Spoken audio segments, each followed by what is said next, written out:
बहुत समय पहले एक छोटे से गांव में एक विशाल बरगद का पेड़ था।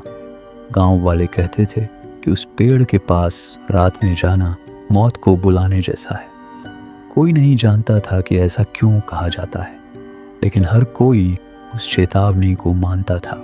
एक दिन गांव का एक साहसी लड़का अर्जुन इस रहस्य को जानने की ठान लेता है। रात होते ही वह टॉर्च लेकर चुपचाप घर से निकल पड़ता है। पूरे गांव में सन्नाटा था, केवल हवा की आवाज़ और दूर कहीं कुत्तों के भौंकने की आवाज़ सुनाई दे रही थी। जैसे ही अर्जुन बरगद के पास पहुंचा, उसे अजीब फुसफुसाहट सुनाई देने लगी। उसका दिल तेज़ी से धड़कने लगा, लेकिन वह आगे बढ़ता रहा। तभी उसे मिट्टी पर कुछ पुराने पैरों के निशान दिखाई दिए। वे निशान पेड़ के पीछे की ओर जा रहे थे। निशानों का पीछा करते हुए अर्जुन को मिट्टी में दबा एक पुराना लॉकेट मिला। उसने उसे उठाकर खोला तो अंदर एक लड़की की धुंधली तस्वीर थी। तभी अचानक अंधेरे में किसी के रोने की आवाज़ गूंज उठी। डरते हुए अर्जुन पीछे मुड़ा, लेकिन वहाँ कोई नहीं था। तभी बरगद की जड़ों के नीचे की ज़मीन हिलने लगी। धीरे धीरे मिट्टी फट गई और उसमें से एक पुराना लकड़ी का बक्सा बाहर निकल आया।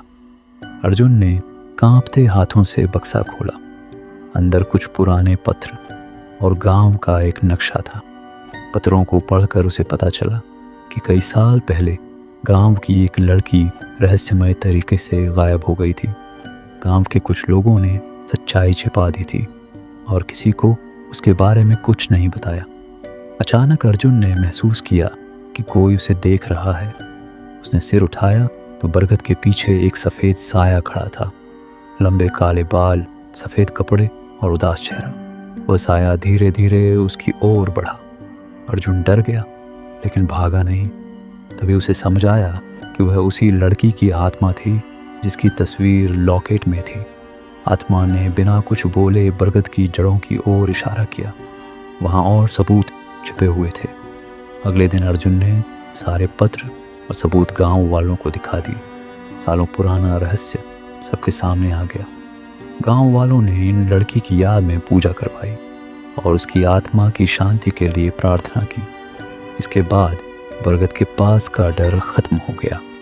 लेकिन कुछ दिनों बाद एक रात एक राहगीर ने उस बरगद के पीछे दो चमकती हुई आंखें देखीं और तब लोगों को एहसास हुआ बरगद का राज अभी पूरी तरह खत्म नहीं हुआ था।